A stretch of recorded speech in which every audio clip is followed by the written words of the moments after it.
bonsoir, bonsoir. J'espère qu'on m'entend bien. J'espère qu'on m'entend bien.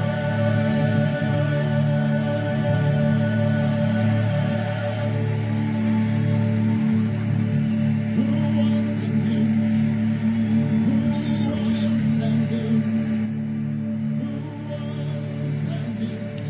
Bonsoir, bonsoir, bonsoir. J'espère qu'on m'entend bien.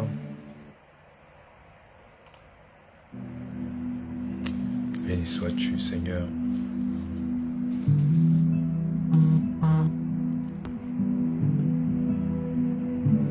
J'espère qu'on m'entend bien.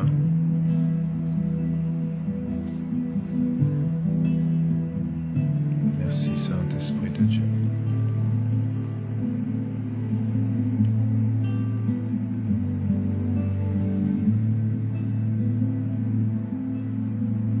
Super. Super, super.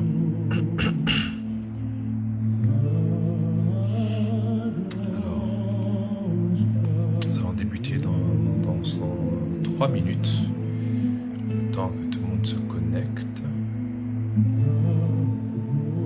Merci Seigneur.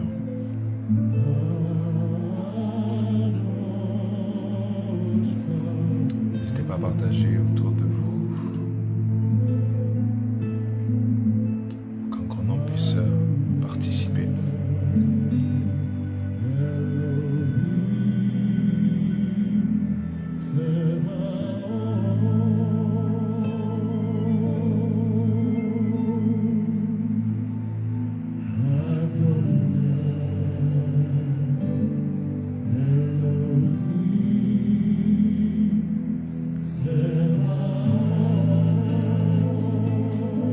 Merci Seigneur, que ton nom soit élevé aujourd'hui. Si tu es là avec moi, commençons déjà à remercier Dieu pour sa fidélité, pour son amour, fait qu'il nous a gardés tout au long de cette journée. C'est une grâce. C'est une grâce d'être en vie.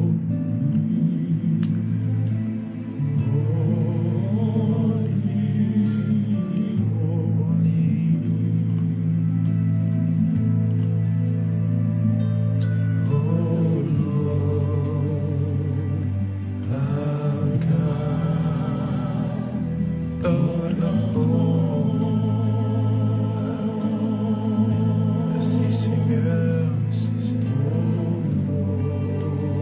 Dieu, Seigneur.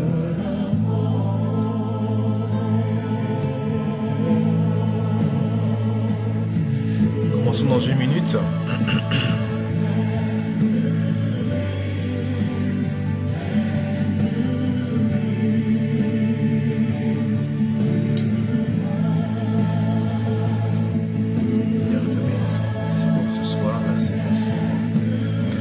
D'avoir ta présence.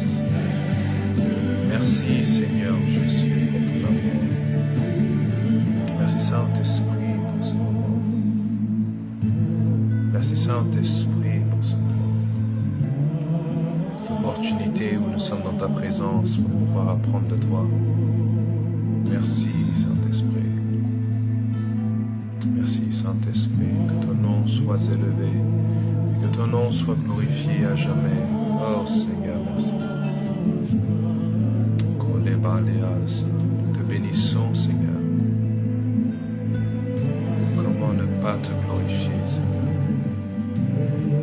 Comment ne pas te magnifier, Seigneur? Merci, Saint-Esprit de Dieu. Adonai, Elohim. Merci Saint-Esprit, parce qu'avec moi nous pouvons glorifier Dieu ensemble avant que nous ne débutions. Que ton nom soit béni Seigneur.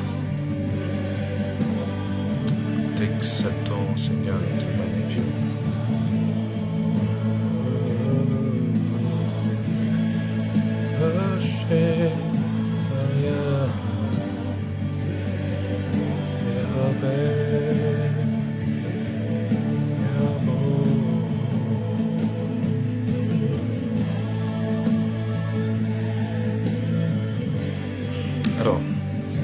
Bienvenue à notre, je pense, c'est la 4e semaine. Si je ne m'abuse, ça doit être la 4e semaine que nous sommes sur le thème du discipolat. Si je ne me trompe pas, nous sommes sur la 4e semaine sur le discipolat. En effet, 4e semaine. Donc la partie 4. Donc nous avons débuté donc il y a 4 semaines une nouvelle série sur le discipolat. Donc nous avons vu ensemble le programme à la première session. Le programme, on a commencé un peu, et depuis les trois dernières semaines, nous avons vu la première sous-partie, parce qu'il s'est divisé en plusieurs sections. C'est un thème qui est riche, donc je vous encourage vraiment et vivement à repartir, regarder ce que nous avons fait jusque maintenant. Juste avant que je ne continue, vous me voyez bien, vous m'entendez bien, en espérant que ce ne sera pas comme les sessions précédentes où nous avons pas mal de soucis au niveau de la connexion internet. Donc dites-moi si vous m'entendez bien, si vous me voyez bien, afin que je puisse continuer.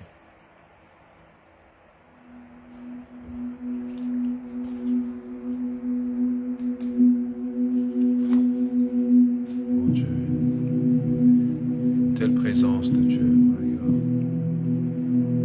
Il y a une telle présence de Dieu.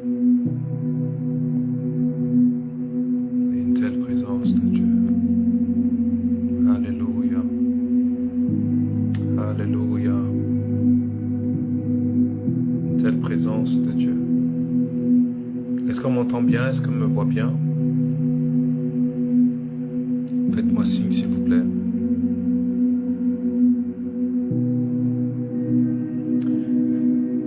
Et comme là du coup j'utilise mon téléphone portable, donc malheureusement je ne peux mettre le numéro de conf call. Malheureusement je ne peux mettre le numéro de conf call. Donc si vous connaissez une personne qui se connecte dessus, veuillez l'inviter à nous rejoindre sur Facebook s'il vous plaît.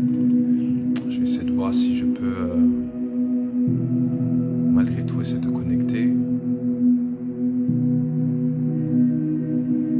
Lord bless you.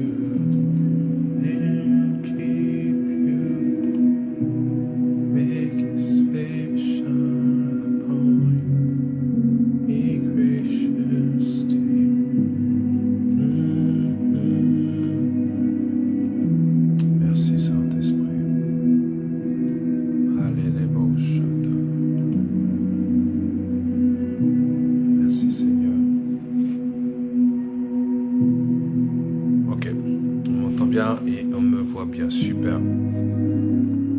Super. Ok.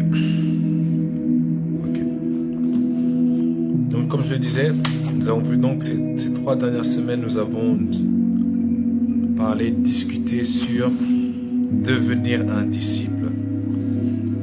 Comment devenir un disciple. C'est très important que nous puissions étudier cela. Donc là nous sommes sur le thème principal, le discipolat. Permettez-moi juste de... Voilà. Mais comment devenir un disciple? Donc nous avons vu du coup la première sous-partie qui est qu'est-ce qu'un disciple? Là, nous sommes dans la section numéro 1, parce que c'est divisé en plusieurs sections, comme je le disais. La première section, c'est devenir un disciple. Et nous avons vu donc la première sous-partie. Qu'est-ce qu'un disciple? Donc, depuis les 3 dernières semaines, nous avons donc vu qu'est-ce qu'un disciple.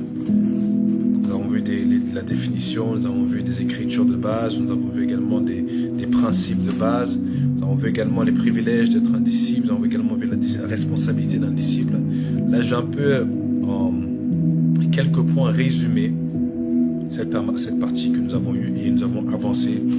Là, la deuxième sous-partie.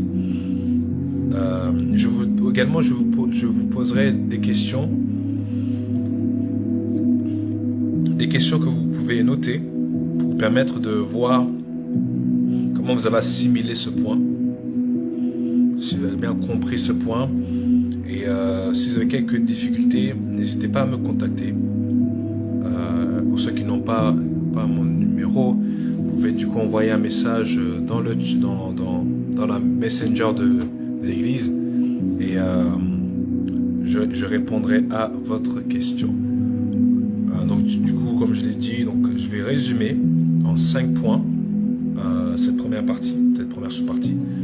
Également, je vous donnerai des questions qui vous aidera donc dans votre réflexion, dans la compréhension de cette partie et comment devenir un disciple. Est-ce que c'est bon pour vous?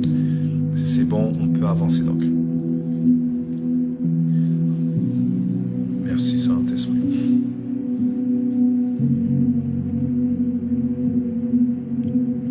Donc du coup, l'une des choses que du coup on est dans le résumé.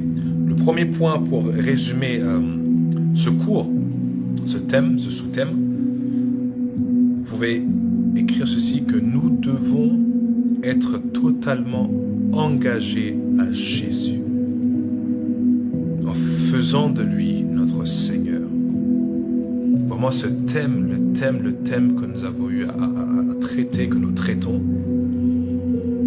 comme nous avons vu donc le premier sous-thème qui est qu'est-ce qu'un disciple, comment devenir un disciple. Donc c'est vraiment sur le thème comment devenir, nous sommes en train de répondre à cette problématique, comment devenir un disciple.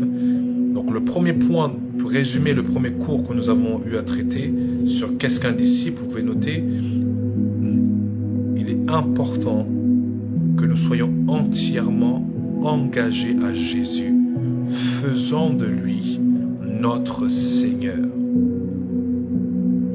Faisant de lui notre Seigneur. C'est important que nous puissions comprendre cela, que nous devons être un disciple est une personne engagée. Comme je disais, il y a un énorme manque d'engagement dans le corps de Christ aujourd'hui, un énorme manque de loyauté surtout. Les gens sont que des suiveurs, mais ne sont pas vraiment des disciples. Les gens suivent par tendance, ne suivent pas, en fait pas engagement, parce que c'est deux choses différentes. L'amour nous demande d'être engagés. Si nous aimons les Seigneurs, nous devons être engagés. Amen. Donc vous pouvez noter que du coup, il est donc important que nous soyons entièrement et totalement engagés à Jésus, faisant de lui notre Seigneur. Ce qui signifie donc que nous ne serons pas là à dire non quand il nous demande de faire quelque chose. Nous ne dirons pas non à Jésus quand il nous demandera de faire quelque chose. Si nous sommes engagés à lui, tu ne diras pas non. Tu veux lui plaire, tu veux faire tu vas accomplir sa volonté. Il est le Dieu de ta vie. Entièrement tout le reste. Il a pris toute ta vie. Tu as donné toute ta vie à lui. Pourquoi lui dire non?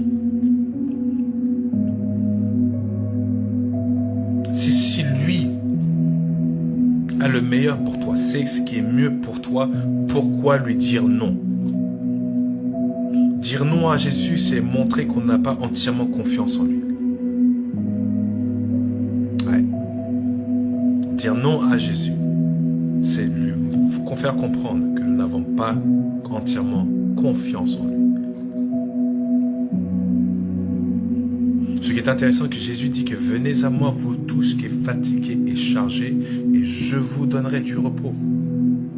Prenez sur vous mon joug, car mon joug est doux et léger. Nous, on a un joug qui est lourd, fatigant, mais lui a un joug doux et léger. Il a quelque chose de meilleur que l'expérience que nous avons sur cette terre. Donc pourquoi lui dire non? Parce que lui, à la croix, il s'est donné entièrement. Pourquoi nous, on est là à lui donner simplement une partie? Non. Suivre, être un disciple, c'est s'abandonner entièrement à Jésus. Parce qu'il est notre vie, il est notre source, il est notre base. Et c'est sur lui, nous sommes en train de construire notre vie. Donc voilà, du coup, ce qui est important. Un disciple doit être entièrement et totalement engagé à Jésus faisant de lui son Seigneur. Amen. Donc c'est le premier point pour résumer notre cours. Le deuxième point, chaque disciple de Jésus doit se poser la question suivante.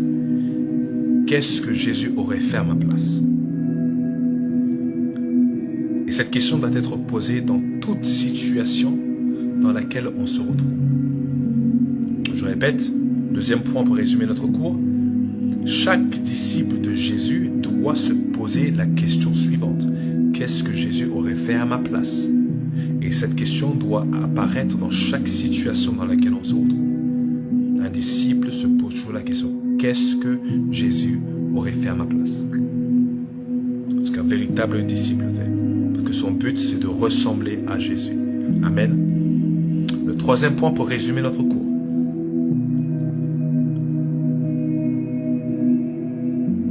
Nous devons continuellement, un disciple doit continuellement vivre dans la parole de Dieu afin de le connaître mieux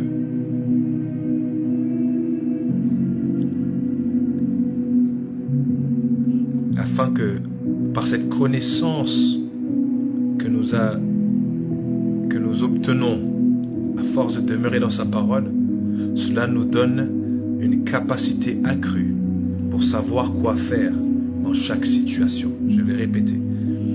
Un véritable disciple doit continuellement vivre dans la parole de Dieu afin de le connaître davantage. Et c'est par cette connaissance que nous aurons une capacité accrue pour savoir quoi faire dans chaque situation. Parce que oui, on peut se poser la question, qu'est-ce que Jésus aurait fait à ma place? Mais si tu ne connais pas Jésus, son comportement, son attitude, sa vision, son caractère, son cœur, sa personnalité, tu n'as pas pris le temps de voir comment Jésus s'est comporté dans certaines situations. Tu ne sauras pas en fait en gros qu'est-ce que Jésus aurait fait à ta place. Voilà pourquoi il est donc important de demeurer dans la parole.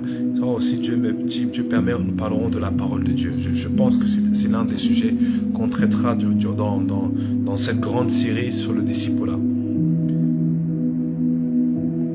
La parole de Dieu, vous pouvez noter ceci, la parole de Dieu, c'est Jésus lui-même, mais c'est également la pensée de Dieu. La parole de Dieu, la Bible que nous avons, c'est une collection, c'est le rassemblement de toutes les pensées et le caractère de Dieu. Donc, pour connaître Dieu, il n'y a rien de mieux de connaître ses pensées.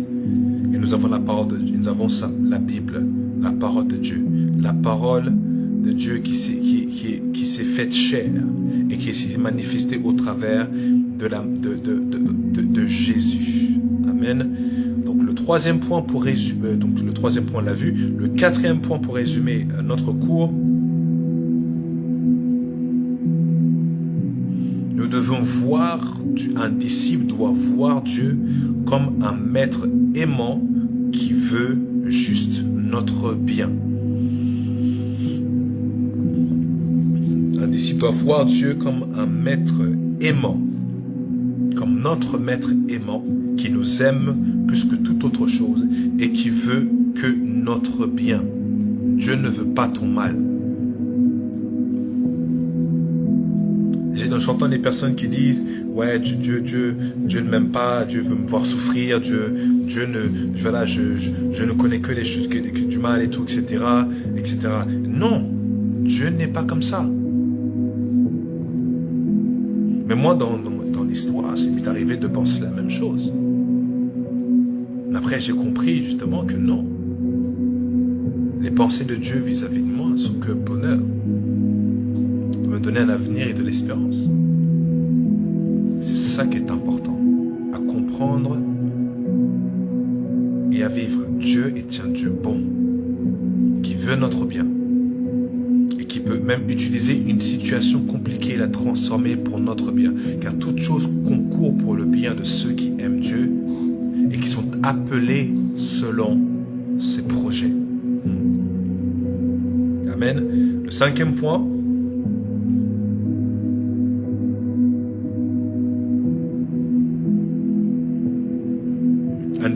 disciple doit aimer et servir Dieu d'abord. Ensuite les autres, et nous par la suite. Il doit aimer et servir Dieu d'abord.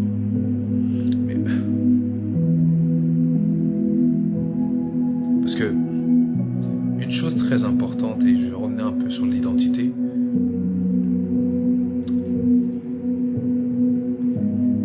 se négliger soi-même, c'est également négliger Dieu.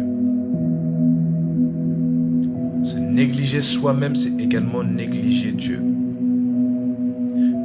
Et donc, là maintenant, tu dois avoir une bonne perspective sur le fait que, comme il est, tel tu es, comme la Bible dit, tel il est, tel nous sommes.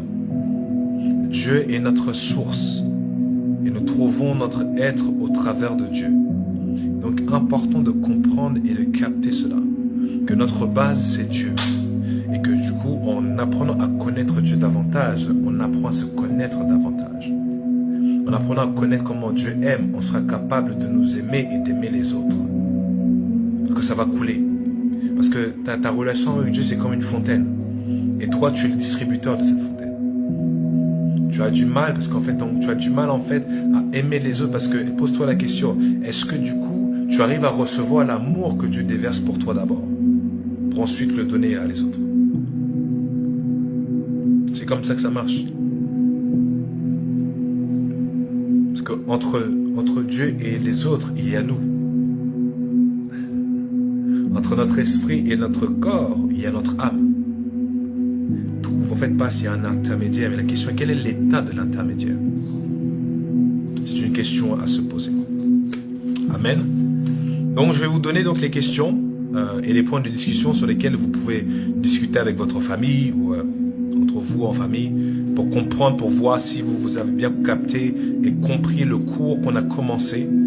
Du coup, ce premier cours, cette première leçon que nous avons débuté. Donc, et vous pouvez écrire les questions et je vous donne les paroles bibliques qui vont avec. Donc, première question à noter. Est-ce que nous devons vivre comme on le veut ou vivre comme Dieu le veut dans chaque situation? Posez-vous la question. Est-ce que nous devons vivre comme on le veut ou devons-nous vivre comme Dieu le veut dans chaque situation? Vous pouvez noter 2 Corinthiens chapitre 5 verset 15. Je répète 2 Corinthiens chapitre 5 verset 15. Devons-nous vivre comme on le souhaite ou devons-nous vivre comme Dieu le veut dans n'importe quelle situation?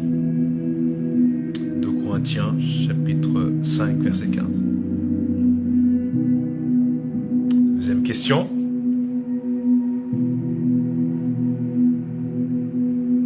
Qui est notre guide dans les choses de Dieu, dans les choses de Christ? Qui est notre guide dans les choses de Christ? Dans les choses de Christ, ou dans notre marche avec Christ, ou dans notre apprentissage à connaître Christ, ou dans cet univers qu'on appelle Christ. Qui est notre guide? Qui est notre guide dans les choses de Christ? Jean, et vous pouvez écrire Jean chapitre 16, versets 13 à 14. Donc ça c'est du coup, c'est des points de discussion. Avant de regarder les écritures que je vous donne, entre vous, discutez et voyez ensemble pour pouvoir capter ces choses. C'est important que ces bases-là soient bien comprises.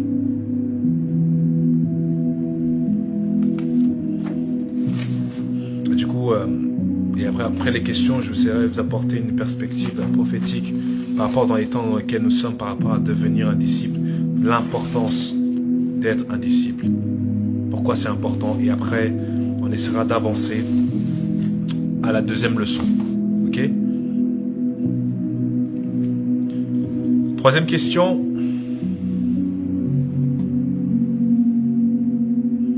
Quel type de choses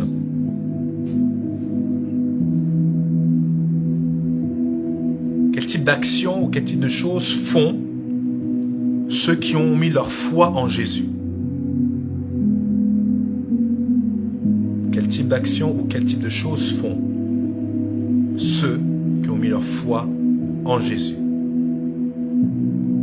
Qu'est-ce qu'ils font? Ceux qui ont mis leur foi en Jésus, quelles sont les choses qu'ils doivent faire? Vous pouvez écrire Jean chapitre 14, versets 12 à 14. Si vous avez des questions, n'hésitez pas à les poser. Encore une fois, je tiens à dire que je n'ai malheureusement pas pu me connecter au numéro de conf call parce que j'utilise actuellement mon téléphone pour éviter tout bug que nous avons eu ces dernières semaines. Du coup, les autres fois j'étais sur ma tablette, mais là je suis sur mon téléphone, donc je ne peux pas jongler avec le numéro de conf call. Ok, super. Donc je disais, quel type de choses font ceux qui ont leur foi en Jésus? Jean chapitre 14, verset 12 à 14. Jean 14, 12 à 14. Point numéro 4. Question numéro 4.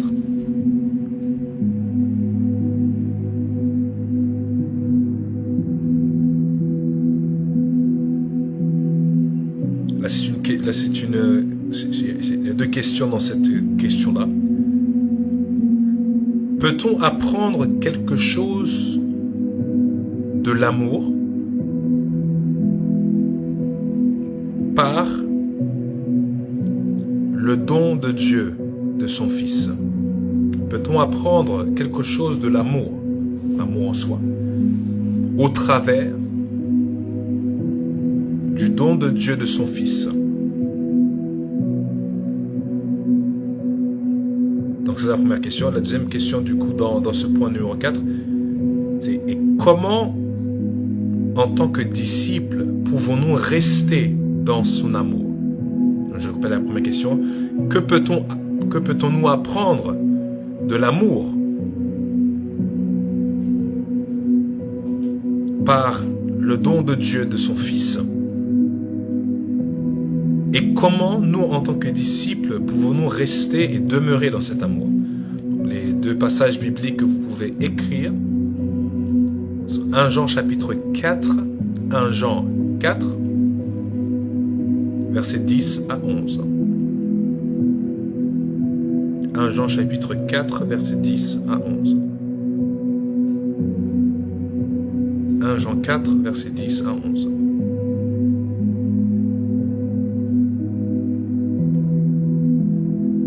Ensuite, nous avons Jean chapitre 15.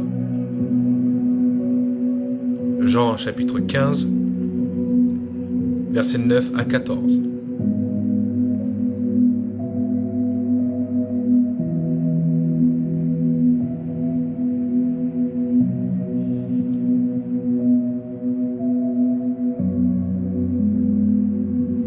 Donc, cinquième point de discussion. Quels sont les deux plus grands commandements de Dieu? Quels sont les deux plus grands commandements de Dieu? Matthieu chapitre 22, versets 37 à 39.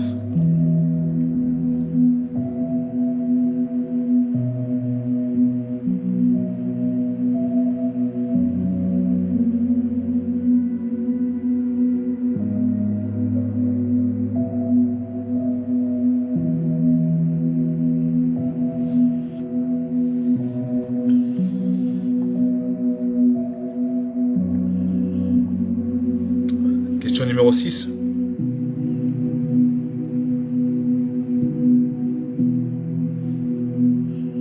Comment, en tant que disciples,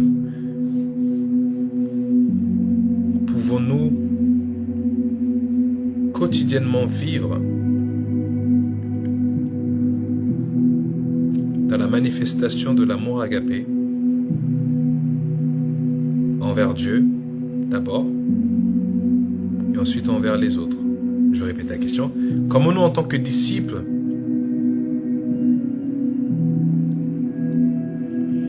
comment pouvons-nous vivre quotidiennement dans la manifestation de l'amour agapé envers Dieu et envers les autres? Si vous avez compris la question. Je répète la dernière fois, comment nous, en tant que disciples, pouvons-nous vivre quotidiennement dans la manifestation de l'amour agapé envers Dieu et envers nous-mêmes?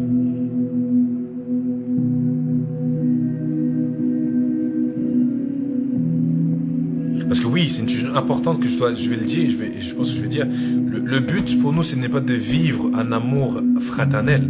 Le but pour nous, c'est de vivre un amour agapé. Et oui. L'amour fraternel a son titre aussi, je pense que c'est philéo ou autre. Mais ce que Dieu nous demande dans la parole de Dieu, c'est pas un amour fraternel. C'est qu'on doit vivre un amour agapé. Le type d'amour de Dieu. Et le type d'amour de Dieu est au-delà même de l'amour. Même si ça englobe, c'est au-delà. C'est beaucoup plus profond, c'est beaucoup plus haut, c'est beaucoup plus large. Dieu nous demande à mener une vie dans l'amour agapé et non pas dans l'amour fraternel. On va avancer. Pour écrire Romains chapitre 5, verset 5.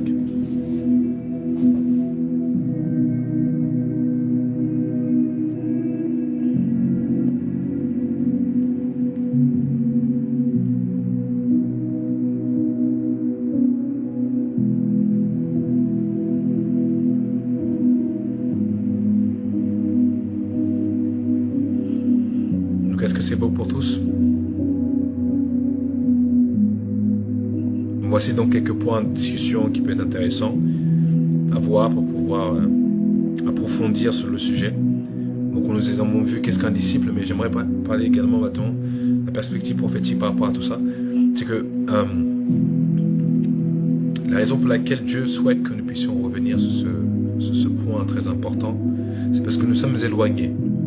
Durant l'histoire, nous sommes éloignés du disciple-là. Et lors que la notion de chrétienté est entrée en jeu, est entrée en vigueur, nous sommes éloignés du disciple-là en fait. Ce n'était plus sur être un disciple, c'était juste porter le titre de chrétien. On a quitté, même si dans l'histoire on a tous vu, certains rois ou empereurs ont eu à utiliser la parole de Dieu pour en faire simplement un outil de manipulation. Et c'est de là qu'est née la religion. La religion est simplement un outil de manipulation pour assujettir et asservir un bon et un grand nombre de personnes. Pour simplement suivre, pas l'idéologie biblique, mais ils suivent simplement l'idéologie de la personne qui est à la tête de ce mouvement religieux. Voilà d'où est née la religion. La religion est simplement un outil de manipulation pour simplement passer et faire obéir l'opinion d'une personne et non la parole de Dieu. Donc durant l'histoire, nous sommes éloignés de cela, éloignés de la notion de disciple-là, éloignés de la notion d'être un enfant de Dieu, et les gens ont dilué le message du royaume pour simplement le réduire à simplement être chrétien, et tu peux faire ce que tu veux, mais tant que tu portes le nom de chrétien, cela du coup te qualifie. Absolument pas. Ce n'est pas parce que tu es chrétien que tu es forcément sauvé. Parce que c'est pas ce que Jésus est venu instaurer. Même instaurer, c'est pas ce que Jésus est venu restaurer. Jésus n'a pas restauré en fait une religion. Il a restauré une relation. La mort de Christ, c'est pour que nous puissions retourner dans Genèse chapitre 1, lorsque l'homme et Dieu étaient unis. Lorsqu'il y avait la perfection. Lorsqu'il y avait cette unité-là entre l'homme et Dieu. Notre but, c'est de revenir à Dieu. Voilà pourquoi Dieu est lui-même venu nous chercher. Parce que par nous-mêmes, nous n'aurions pas réussi. Voilà pourquoi il est venu. Et aux disciples-là, sur la terre, nous sommes des disciples. Parce que le monde nous voit comme des disciples. Nous avons le message. Le disciple-là est aussi attaché au titre d'ambassadeur de Christ. Nous sommes des disciples de Christ, mais cela est attaché aux ambassadeurs de Christ. Parce qu'un disciple, c'est celui qui va continuer les enseignements de son maître. Et un ambassadeur, c'est lui qui va être là pour être garant de la culture, le partage de la culture, le partage de système de pensée, de l'économie, de la nation qu'il a envoyée dans une autre nation étrangère. Pour qu'il y ait maintenant ce lien-là diplomatique, ce lien-là, cet accord. Mais nous devons comprendre que ce disciple-là, pas simplement en fait, en gros, adhérer à un mouvement religieux, non. Le disciple-là ici simplement, c'est juste pour être la continuité de ce que Christ a fait sur la terre. Un disciple de Christ, c'est juste une extension de Christ, une extension de Dieu. C'est là le monde a dit, ah, eux ce sont des chrétiens, des personnes comme Christ. Les disciples se comportaient tellement, ils étaient ensemble unis, qu'ils se disaient, ah c'est ça, eux ce doivent être des chrétiens. Vous voyez, le mot chrétien avait sous son sens à ce moment-là parce que c'est venu sur la base de comment les disciples se comportaient entre eux et ce qu'ils faisaient. Ils voyaient une continuité de ce que leur maître faisait, de ce que Christ faisait sur la terre. C'est de là que le mot chrétien est né, que ça a eu tout son sens. Mais qu'est-ce qui s'est passé? Aujourd'hui, c'est même plus sur la base de ce que tu vas faire, ta manière de te comporter, et sur l'amour que tu vas manifester. C'est même plus, c'est juste simplement, tu as le titre, tu es à l'église, tu as été baptisé, et puis c'est tout, c'est fini. Non, non, ce n'est pas ça. Bibliquement, ce n'est pas ça. Et je vous dis à tous ceux qui se disent chrétiens, quand vous prenez la parole de Dieu, vous prenez les bases, vous prenez la vie de Christ. Certes, personne pour le moment ne peut vivre à 100% comme Christ a vécu. C'est tout à fait normal. Mais le Saint-Esprit est là. Le Saint-Esprit est là pour nous aider à savoir comment Christ a vécu. Parce que les amis, laissez-moi vous dire, il ne suffit pas simplement de lire simplement ce que Jésus a fait. Il faut avoir le Saint-Esprit pour nous révéler ce que Jésus a fait. Le Saint-Esprit est là pour faire en sorte que, même si Jésus n'est pas là physiquement avec nous, il est vivant, sa réalité est là. Parce que la religion te fait juste croire à une histoire qui s'est produite. Et Dieu n'est que lointain. Mais la relation amène la présence constante de Jésus. La présence constante de Dieu. Et oui, c'est pour ça qu'on l'a appelé Emmanuel. Dieu avec nous. Son nom également Jéhovah Shammah, Dieu constamment avec nous. Et il a dit, je serai avec vous jusqu'à la fin des temps, au travers de son esprit. Donc mener une vie chrétienne sans expérimenter la réalité de Jésus ce n'est pas ce que la Bible dit, ce n'est qu'une religion. Simplement, c'est important de comprendre ceci. Mener une vie en tant que disciple sans connaître la voix de Dieu, la voix de ton maître, sans avoir une relation avec lui au travers de son esprit, ce n'est qu'une religion. Et c'est pour ça que tu es frustré. La frustration naît quand il n'y a pas de relation. Quand tu fais les choses par contrainte.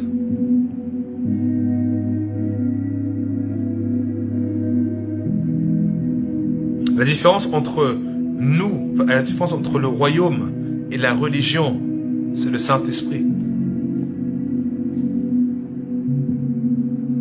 Parce que la religion, c'est tout ce que tu peux faire pour plaire à Dieu.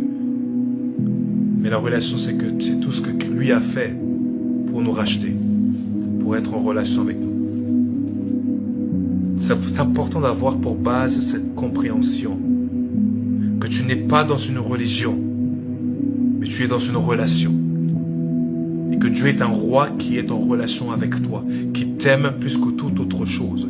Que Dieu est un roi qui t'aime plus que toute autre chose. Voilà pourquoi il est venu mourir pour toi, pour restaurer cette relation que tu es censé avoir, mais que l'homme a perdu à cause de sa rébellion et à cause de son entêtement et à cause de sa désobéissance.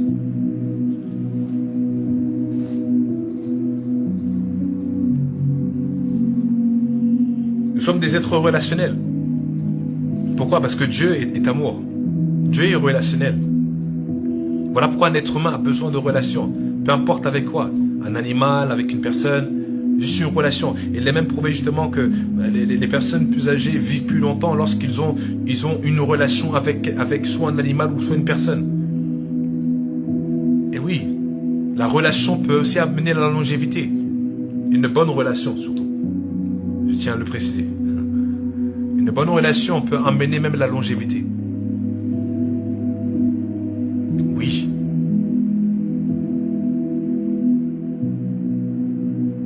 Dieu est amour, mais Dieu aussi est la vie.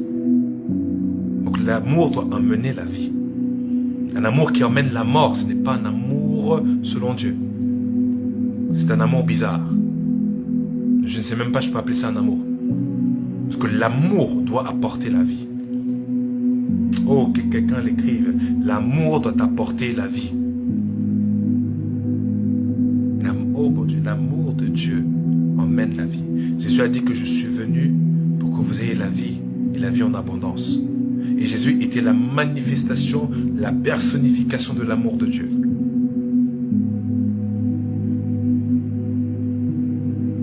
Est-ce qu'on me suit ce soir? C'est important que nous puissions comprendre et capter cela en fait, parce que il ne faut juste pas simplement dire je crois en Jésus, je crois juste en Dieu, et puis c'est tout, tu vas à l'église et tout. Et en fait, il n'y a pas de relation parce que tu es juste là, tu fais des choses par contrainte. Parce que, oh mon Dieu, aïe, aïe, aïe, aïe, aïe. Il ne suffit pas que de croire en Dieu. Il faut avoir cette relation avec Dieu. Il faut que Dieu devienne réel. Parce que ton disciple-là doit t'emmener à la réalité de Christ, la réalité de Dieu, au travers de son esprit. On ne peut pas parler de disciple-là sans le Saint-Esprit. Il n'est pas possible. Tu ne peux pas avoir un véritable disciple-là ou une véritable marche avec Jésus sans le Saint-Esprit. Parce que le Saint-Esprit, c'est lui qui emmène la réalité. Parce que la Bible dit là, le Seigneur, c'est l'Esprit. Donc tu dis maintenant, crois en ce Seigneur-là, mais tu n'as pas, en fait, tu ne veux pas développer cette relation-là avec lui en esprit. Je dis parce qu'il n'est pas là physiquement, tu penses qu'il est loin, alors qu'il est juste présent au travers de son esprit. Donc il est impossible d'avoir une véritable marche avec Jésus sans le Saint-Esprit. C'est lui qui emmène la vie même dans cette relation. Allez, bon chat, mon Dieu, est-ce qu'on me suit ce soir? L'amour doit apporter la vie. Merci pour ceux qui l'ont écrit. Parce que Dieu est la vie. Je dis que je suis le chemin, la vie et la vérité. Nul ne va au Père que par moi. L'amour doit t'emmener vers le Père. Est-ce que... L'amour doit t'emmener vers le Père. Voilà pourquoi un enfant de Dieu, donc tu veux avoir une relation, même si avec un être humain, peu importe, marital ou amical, il faut que la base de cette relation soit l'amour de Dieu. Parce que ça doit apporter la vie. Toute relation qui ne t'apporte pas la vie de Dieu et qui ne te rapproche pas de Dieu.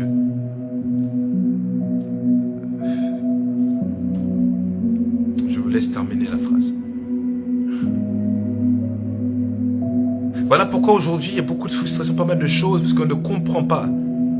Parce que n'oubliez pas, l'amour a dit, je suis le chemin, la vie et la vérité. Dieu appelle tous ses enfants à avoir un amour agapé. Pas seulement un amour fraternel. Non, pas un amour filial, un amour agapé. Parce que l'amour agapé englobe l'amour filial, Eros. Oh mon Dieu. Les autres points d'amour, il faut que je retrouve ça. Différents types d'amour.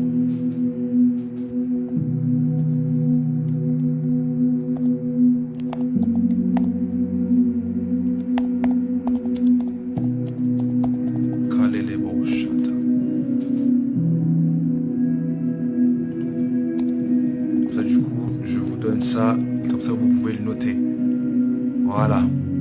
Différents types d'amour. Nous avons donc Eros, un amour passionnel. Dans la Bible, on parle de 4 types d'amour. Dans la Bible, je répète, dans le Nouveau Testament, on parle de 4 types d'amour. Ok? On nous parle de l'amour passionnel qui est l'amour Eros. On nous parle également de l'amour philia, l'amour amical. Ok? On parle de l'amour storge, qui est l'amour parental. On parle du coup aussi également de l'amour agapé. Est-ce qu'on me suit? Et quand maintenant on va étudier simplement, on va aller de plus en profondeur sur l'amour, selon la mythologie grecque, on va nous parler de 8 types d'amour. 8 types d'amour qui peut exister. Mais nous devons comprendre que ce que Dieu, l'amour de Dieu englobe tous ces types d'amour-là. Voilà pourquoi l'amour, quant à l'amour de Dieu pour base, mon Dieu, mon roi, ça coule. Parce que Dieu est la base de tout type d'amour, mon Dieu. Parce que, oh mon Dieu.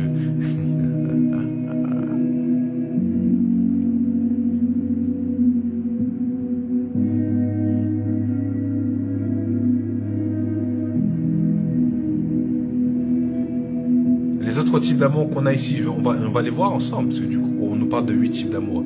Nous avons l'amour ludus qui est un amour enfantin. Nous avons l'amour pragma, un amour durable. Nous avons l'amour également philotia, c'est l'amour de soi. Et il y a l'amour platonique.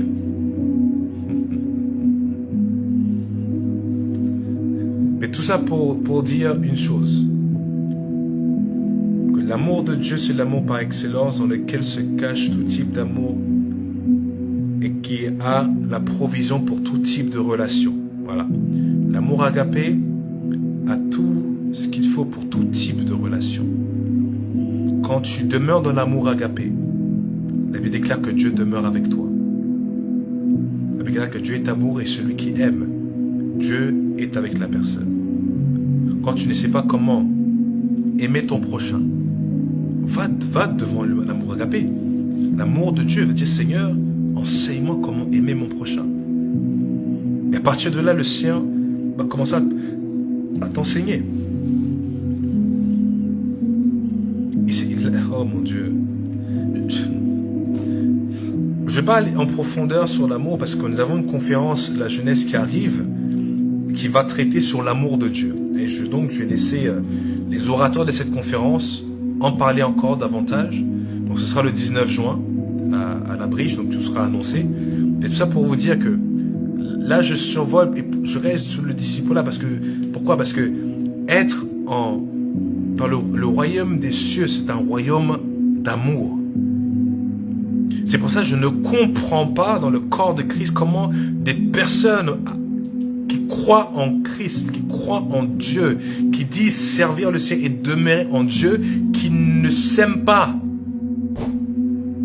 C'est pas possible. En fait, je ne comprends pas.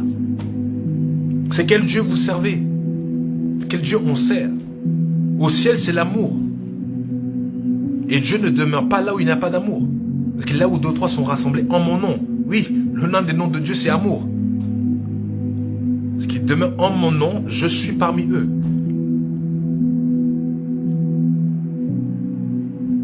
Comment donc peut-il avoir, en fait, dans une même assemblée, tant de divisions, tant de mépris, tant de murmures, de commérages? Et on dit, on croit en Jésus. Je suis désolé, tu ne crois pas au Jésus que la Bible me parle. Non, je suis désolé. Ce que la Bible déclare dans 1 Corinthiens chapitre 13. L'amour ne soupçonne pas le mal.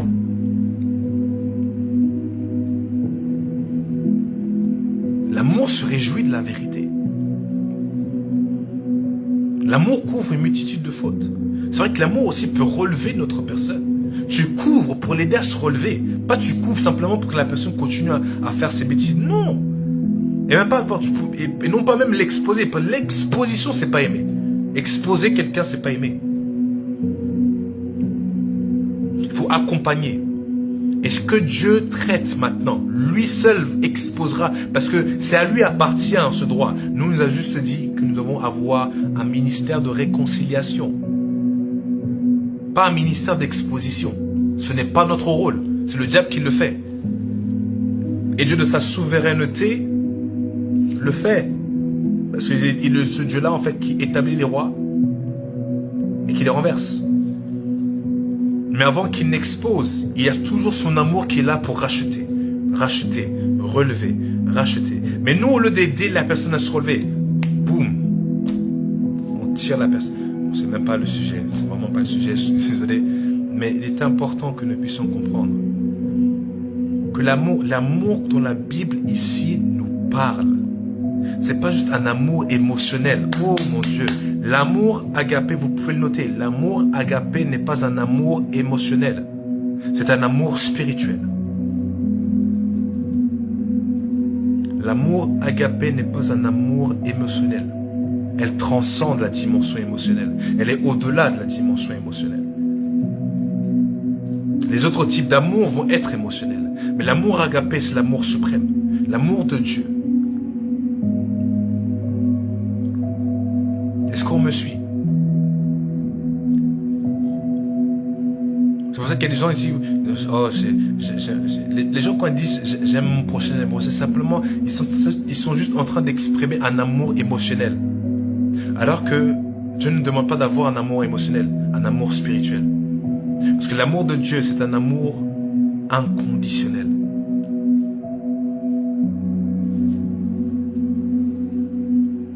Certes, tu ne dois pas, parce que c'est deux choses, tu dois aimer l'autre pour que quand tu vois la personne être dans la peine, une peine sincère, pas de la comédie, parce qu'il y a des gens qui font beaucoup de comédie. Quand tu vois, comme Jésus l'a expliqué comme ça, je sais pas pourquoi je reste, je sais pas, excusez-moi, je ne sais pas pourquoi je suis dessus, mais Jésus a voulu manifester l'amour agapé comme ceci, ou l'amour de son prochain, mais c'était vraiment l'amour agapé. Et qu'il eut un homme, un samaritain qui s'en allait, le bon samaritain. On connaît tous maintenant cette histoire, cette histoire que Jésus a racontée, cette parabole que Jésus a donnée. L'amour agapé, c'est cet amour-là,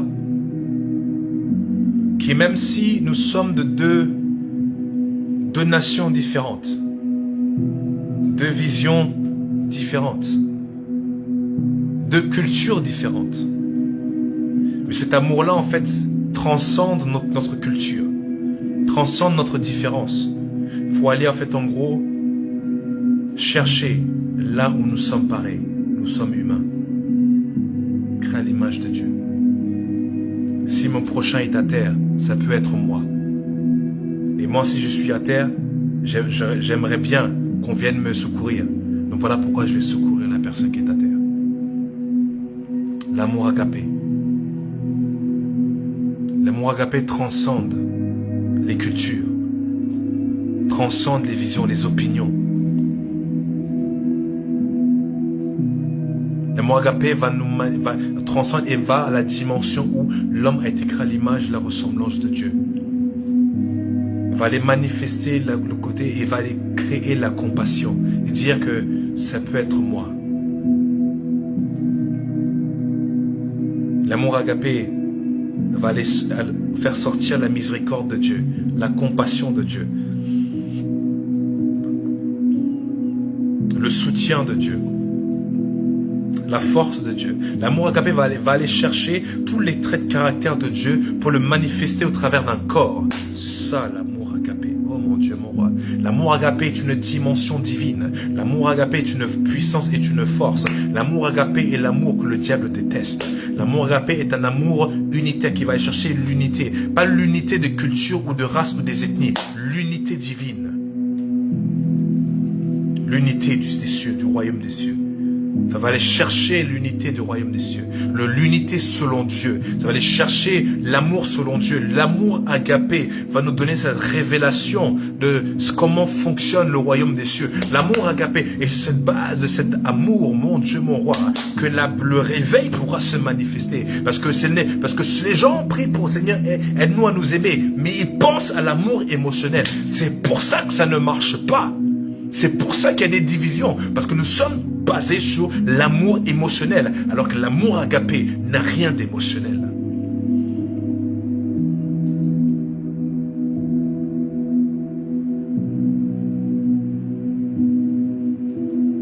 Est-ce qu'on me suit ce soir? Je clôture la première leçon sur ça. Mais vous voyez le disciple-là. Ce que j'ai dit en fait, c'est ce que Jésus a manifesté. Et quand tu es un disciple de Christ, tu vas aller manifester ça. Parce que la Bible déclare qu'il y a eu Lorsqu'il a vu la foule, il était bougé par la compassion. Vous voyez, la plupart des miracles de Jésus ont été faits sur la base de la compassion. Ah mon Dieu, mon roi. Pour ceux qui veulent opérer dans la dimension des miracles, si tu n'as pas la compassion pour base, Dieu ne pourra pas t'utiliser. Parce que c'est la compassion qui va activer la dimension miraculeuse. Oh mon Dieu. Ah Seigneur. Est-ce qu'on me suit? Oh my God.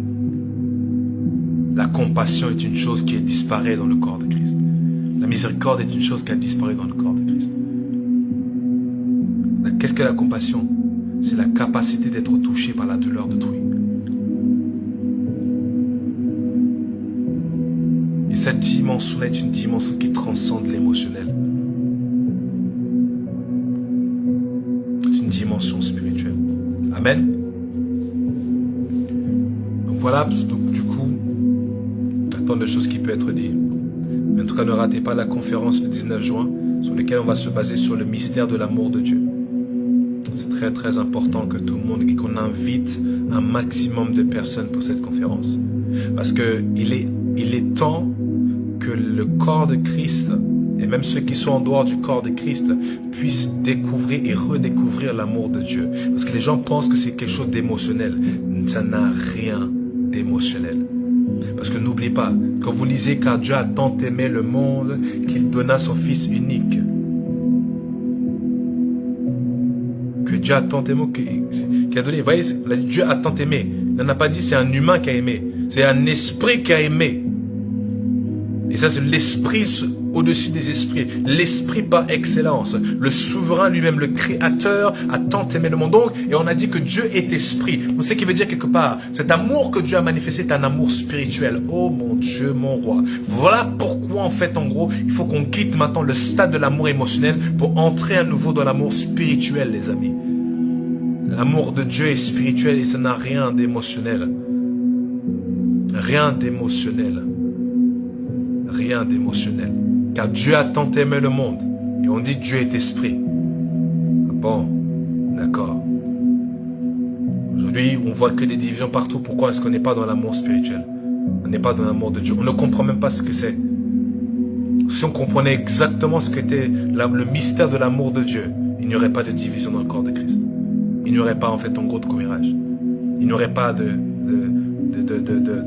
d'église simplement ethnique qui n'accepte pas d'autres ethnies ou qui n'accepte pas d'autres cultures ou nationalités. Parce qu'il faut comprendre, toute véritable église de Dieu n'est pas basée, n'est pas fixée ou focalisée sur l'ethnie ou la nationalité ou l'origine, mais est basée sur le royaume des cieux et rien d'autre que les âmes. Les âmes sont ni blancs, ni rouges, ni jaunes, etc.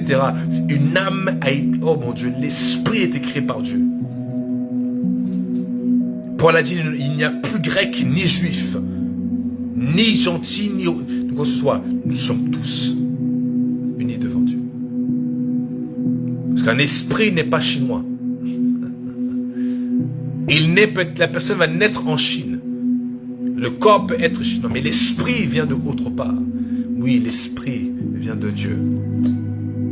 L'esprit est céleste, l'esprit est divin. L'esprit, le souffle de Dieu. Voilà pourquoi l'amour de Dieu va aller au-delà en fait de l'ethnie d'une personne et va aller voir l'esprit. Et tu vas voir qu'en fait en gros nous sommes pareils. Nous avons tous la même source. Mais aujourd'hui pourquoi certaines personnes n'arrivent pas à en transcender? Parce qu'ils ne sont pas dans l'amour, ils n'ont pas compris quel est l'amour de Dieu. Très simplement, ils le collent et le joint à d'autres types d'amour humain et émotionnel, alors que ça n'a rien à voir. Mais je ne vais pas aller plus loin pour en dire plus. Venez à la conférence le 19 juin où du coup les orateurs vont approfondir sur ces points. Mais très important de comprendre le mystère de l'amour de Dieu. Pour que véritablement le réveil puisse souvenir et que nous puissions revivre le jour de la Pentecôte. Parce que ce qui a fait descendre le Saint-Esprit n'est pas parce qu'ils étaient rassemblés. Tu peux être rassemblé mais pas uni. Ah oui. De toute façon, on le voit dans les rassemblements que nous voyons tous les jours. Les rassemblements et tout, il y a plein de monde, mais pas forcément unis. unissent par rapport à une cause. Mais sinon, sans plus. Mais là, ils étaient unis dans cette unité divine, cette unité spirituelle. Parce qu'ils savaient que c'était un corps, un seul corps. Donc du coup, c'était tout pour moi. Nous avons terminé le cours sur qu'est-ce qu'un disciple. La semaine prochaine, par la grâce de Dieu, nous allons voir l'importance du disciple-là et son coût, le prix à payer. Amen. Donc ne manquez pas, ne ratons pas, invitez, qu'un maximum de personnes puissent venir pour avoir et capter l'importance et redécouvrir qu'est-ce que vraiment Dieu attend de nous en tant que disciples. Est-ce que c'est simplement porter le titre de chrétien et de faire ce qu'on veut, mais qu'est-ce qu'en fait le véritable mystère de l'abandon, le véritable mystère de suivre Christ en tant que Seigneur? Quelle est la dimension et le mystère de la pastorale? Christ en tant que berger, qu'est-ce que ça veut dire? En tout cas, je vous souhaite de passer une excellente soirée. Je prie vraiment que le Seigneur puisse continuer à construire, à bâtir et de retirer toute mauvaise semence et mauvaise doctrine, et que l'Esprit de Dieu puisse commencer à nous enraciner sur le rocher des âges. Oh mon Dieu, mon roi, que l'Esprit de Dieu nous plante en Christ, afin que nous puissions avoir la lumière véritable et que nous puissions manifester Christ entièrement et totalement. Passez une bonne soirée et on se donne rendez-vous vendredi. Que le Seigneur vous bénisse et vous garde et vous protège.